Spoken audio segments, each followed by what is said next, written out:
In this video, I'm at the British Motor Museum in my British-built Nissan Primera. It's time to say goodbye. So here are some final thoughts on the Primera. What's been good, what's been not so good. Join me on the drive yesterday as I drove over here. If the Primera is really one of the better cars I've owned, why am I selling it? Well, it's certainly not because of this. I love that noise. Oh, and I like the handling, and I like the door mirrors. The door mirrors are absolutely superb. I don't think enough reviewers cover simple things like that, but this one is just a really nice shape. It's got a little wide angle thing at the edge. It means I practically don't have to check my blind spot because the vision is that good. And you know, it's quite a docile car. It bimbles around quite gently, quite nicely. Yes, there is a flat spot if you want acceleration. You have to go hunting up the rev range to find the power and torque. But that's not very different to a great many cars. The Chrysler PT Cruiser I'm driving around in at the moment is exactly the same. And an awful lot of sort of modern multi-valve engines have that sort of behaviour. They're all about top-endy power. It's one reason I like our Daihatsu Charade too much. That has variable valve timing, but it's used to boost low down torque. It just makes it a much more tractable and friendly engine to drive. You don't have to go hunting for the power. What little power it has is there instantly. And oh yeah, we're just in the Brecon Beacons, by the way, which is marvellous. So let's swing you around a little more and you can take in some of the breathtaking view here. So there's definitely stuff I like about this car, but ultimately I think two of the most important aspects for me when I'm buying a car are comfort and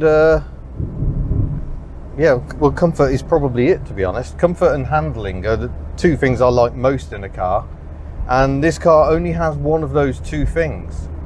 It does the handling very nicely. In fact, the handling's almost a little too edgy. There's been times I've felt the back end could be upset, and that can be a little disconcerting to people who are used to fairly dull front wheel drive handling.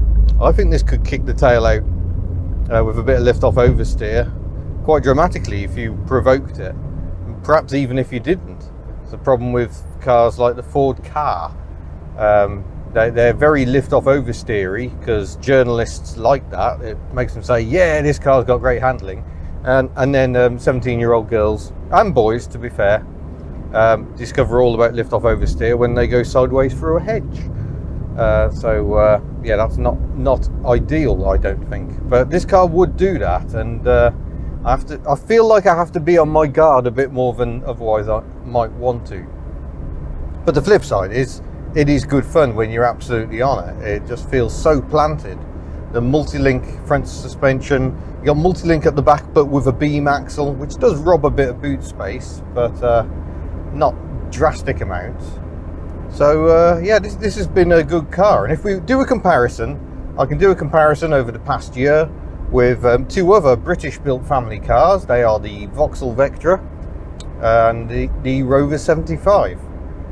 Very different, three very different flavours of family motoring. I think the Vectra edges it on practicality just because the boot was absolutely vast on that car.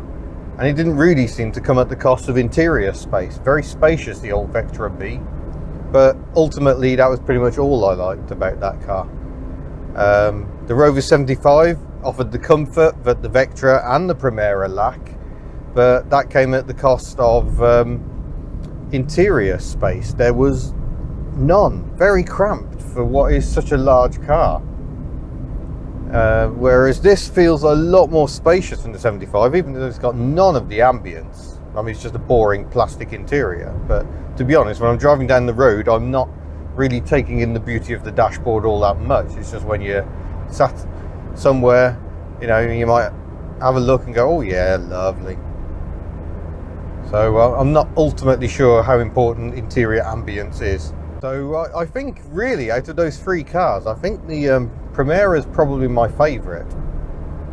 But ultimately, if I can't be comfortable in it, and the backache's setting in already, I've only been on the road a couple of hours, yeah, this just isn't the car for me.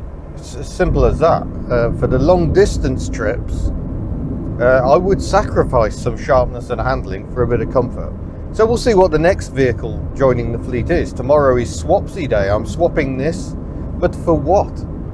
That wasn't the plan, by the way. The plan was to get rid and try and reduce numbers on the fleet. I'm doing spectacularly badly at that. But yeah, the Primera is definitely one of the better cars I've owned.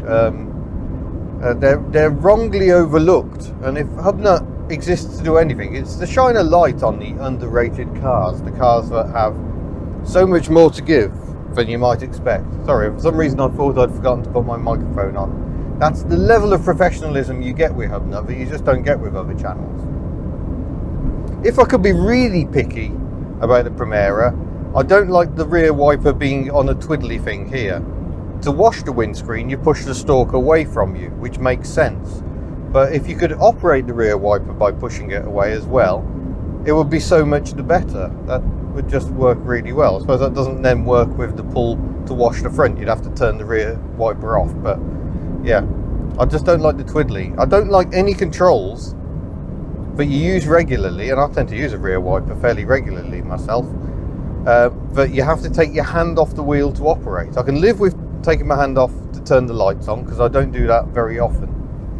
But what I hate is a regularly used item that you have to take your hand off for. That's just poor design. The Rover 75 definitely wins the wiper stalk, or the column stalk indeed, battle out of the three cars. Lovely weighted feel to them, and yeah, I like them. They feel like a quality item. Anyway, I need to push on to my destination, and I will form further conclusions once I arrive at my hotel. So there we go. The Primera was definitely not a bad car. In fact, it's one of the better cars I've sold. It just, yeah, it just didn't grab me. I did love the handling. It's a good car to drive quickly. And to be honest, it's not a bad car to drive slowly, apart from the comfort. But I crave comfort, so it'll be interesting to see whether its replacement offers more of that.